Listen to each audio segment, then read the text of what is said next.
Resumen, páginas de la 1 a la 12, 100 años de soledad. Muchos años después, frente al pelotón de fusilamiento, el coronel Aureliano Buendía había de recordar aquella tarde remota en que su padre lo llevó a conocer el hielo. Macondo era una aldea que tenía 20 casas que estaban construidas de barro y caña brava, y estaban a la orilla de un río que tenía aguas diáfanas y se precipitaban por un lecho de piedras pulidas y blancas. Todas las cosas carecían de un nombre. Todos los años en marzo, unos gitanos plantaban su carpa cerca de la aldea. También hacían un gran alboroto para dar a conocer los nuevos inventos. Lo primero que llevaron fue un imán, que lo llevó un gitano con el nombre de Melquiades. Melquiades fue de casa en casa arrastrando 2 lingotes metálicos, y las personas se asustaban al ver cómo las cosas de sus casas se caían de su lugar. El gitano decía: las cosas tienen vida propia, solo hay que despertarles el ánima. José Arcadio quería los lingotes imantados para extraer oro. El gitano le dijo que para esto no servía, pero José Arcadio no prestó atención y cambió su mulo y una partida de chivos por los lingotes. Estuvo buscando mucho y lo único que encontró fue una armadura del siglo XV con todas sus partes soldadas. Cuando lograron desarticular la armadura, encontraron un esqueleto con un relicario de cobre con un rizo de una mujer en su cuello. En marzo volvieron los gitanos. Esta vez trajeron un cartalejo y una lupa del tamaño de un tambor. Sentaron a una gitana a un extremo de la aldea e instalaron el cartalejo al frente de la carpa. Un mediodía los gitanos hicieron una demostración con la lupa gigante. Pusieron hierba en la calle y con la lupa y los rayos del sol lo prendieron fuego. José Arcadio, al ver que no tuvo resultado con los imanes, dijo que ese invento servía como objeto de guerra. Melquiades trató de disuadirlo, pero terminó por aceptar los lingotes imantados y 3 piezas de dinero colonial. José Arcadio, tratando de probar la lupa, se expuso él mismo a los rayos solares y sufrió quemaduras que se convirtieron en úlceras. José Arcadio quería demostrar los beneficios de la lupa, pero al no obtener respuestas se disculpó con Melquiades por su iniciativa, y Melquiades le devolvió los doblones por la lupa y le dejó algunos mapas portugueses y varios instrumentos de navegación. José Arcadio pasó largos meses de lluvia encerrado en un cuartito de su casa para que nadie interrumpiera sus experimentos. Abandonó por completo las obligaciones domésticas, permaneció muchas noches vigilando el curso de los astros, estuvo muchos días como hechizado. Un día de diciembre se sentó en la mesa, con fiebre, y reveló su descubrimiento. Dijo: la tierra es redonda como una naranja. Ese día Úrsula perdió la paciencia. La aldea estaba convencida de que José Arcadio había perdido el juicio. Melquiades llega y pone todo en su punto, y este había envejecido de una forma impresionante. Según José Arcadio, mientras lo ayudaba a armar el laboratorio, la muerte lo seguía a todas partes. Sobrevivió a la pelagra en Persía, al escorbuto en el archipiélago, a la lepra en Alejandría, al beriberi en Japón. A pesar de su inmensa sabiduría, tenía un peso humano, una condición terrestre que lo mantenía enredado en los problemas de la vida cotidiana. Aureliano en ese entonces solo tenía 5 años y iba a recordar por siempre cuando vio a Melquiades revelar sus secretos. En cambio, Úrsula conservó un mal recuerdo de aquella tarde porque entró al cuarto cuando Melquiades, por distraído, rompió un frasco con bicoruro de mercurio. Además de estas cosas, Melquiades dejó muestras de las 7 metales correspondientes a los 7 planetas. las fórmulas de Moisés y Zósimo para el doblado del oro y una serie de apuntes y dibujos.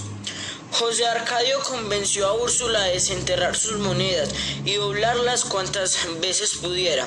Cuando volvieron los gitanos, Úrsula había predispuesto contra ellos a toda la población, pero la curiosidad pudo más que el temor, y todos fueron a la carpa, y por 1 centavo podían ver a un Melquiades juvenil. José Arcadio entró nuevamente en una crisis existencial. No comía como antes y se la pasaba dando vueltas solo por la casa. Al principio José Arcadio era una especie de patriarca juvenil que daba instrucciones, consejos para la siembra y crianza de niños y animales. Le colaboraba a todos. Su casa fue la mejor de la aldea. Las otras fueron organizadas a su semejanza. Y los únicos animales prohibidos eran los gallos de pelea. La laboriosidad de Úrsula era pareja a la de su marido.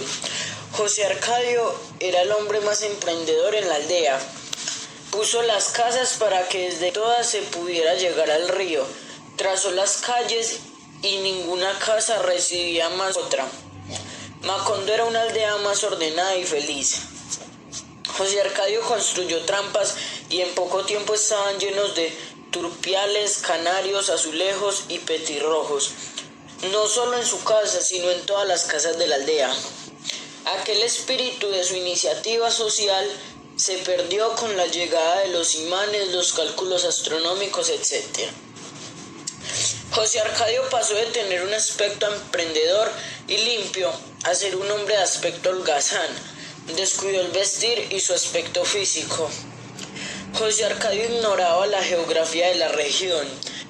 Sabía que hacia el oriente estaba la Sierra Impenetrable y al otro lado de la sierra la antigua ciudad de Riohacha, ya que el primer Aureliano Buendía le contó la historia de Sir Francis Drake y que buscaba con atravesar la sierra. José Arcadio decía que la única ruta para llegar a la civilización era por el norte. Echó en una mochila sus herramientas y mapas y emprendió la temeraria aventura. Los primeros días no encontraban un obstáculo apreciable. Al término de la primera semana mataron y asesinaron a un venado y seguían con la necesidad de seguir comiendo guacamayas. Estaban en el bosque y durante más de 10 días no volvieron a ver el sol. Durante una semana, casi sin hablar, avanzaron como sonámbulos por un universo de pesadumbre. Tenían los pulmones sofocados por una fuerte olor a sangre. Salieron por fin del bosque. Era una noche oscura y sin estrellas. Agotados, colgaron hamacas y durmieron profundamente por primera vez en 2 semanas. Frente a ellos había un galeón español. Exploraron, pero no había nada más que un apretado bosque de flores. El hallazgo de galeón indició a la proximidad del mar, quebrantó el ímpetu de José Arcadio Buendía. Muchos años después, Aureliano Buendía volvió a atravesar la región, cuando esta ya era una ruta regular del correo. Macondo está rodeado de agua, decía José Arcadio. La idea de un Macondo peninsular prevaleció durante mucho tiempo, inspirado en el mapa que dibujó José Arcadio con rabia el día que regresó de su expedición. Úrsula habló con las mujeres de la aldea para que contra la veleidad de sus maridos, ya que se preparaban para la mudanza. José Arcadio le decía a Úrsula que como nadie quería irse, ellos sí lo harían, pero Úrsula no quería. Úrsula le decía a José Arcadio que tenían a sus hijos abandonados, que ellos se sentían solos. Entonces este se asomó por la ventana y los vio en la huerta descalzos y tuvo la impresión de que en aquel instante habían empezado a existir. Algo ocurrió en su interior, algo misterioso, algo definitivo. José Arcadio contempló a los niños con mirada absorta. Se lo humedecieron y le dijo a Úrsula que llamara a los hijos para que le ayudaran a sacar las cosas de los cajones. José Arcadio era el hijo mayor con 14 años. Aureliano era el primer ser que había nacido en Macondo. Nació con los ojos abiertos. Cuando el niño Aureliano tenía 3 años, entró a la cocina, en el momento en que Úrsula retiraba el fogón. El niño dijo: se va a caer, pero era imposible porque la olla estaba en el centro de la mesa. Pero empujado por un dinamismo interior, se despedazó en el suelo. Cuando José Arcadio Buendía llamó a los niños para lo de los cajones, les dedicó sus mejores horas, les enseñó a leer y a escribir y más cosas. Los niños quedaron pensando si era posible cruzar el mar Egeo de isla en isla. Llegaban una vez más los gitanos a la aldea, pero eran gitanos nuevos, hombres y mujeres que solo conocían su propia lengua. Eran ejemplares hermosos. En un instante transformaron la aldea y los habitantes de Macondo quedaron perdidos en sus propias calles. Llevaban un niño de cada mano para no perderlos. José Arcadio Buendía buscaba como loco a Melquiades, pero no lo encontró. Y escucha que le dicen: Melquiades murió. Y cuando ya no había tanto alboroto, le confirmaron que sí, que Melquiades había muerto.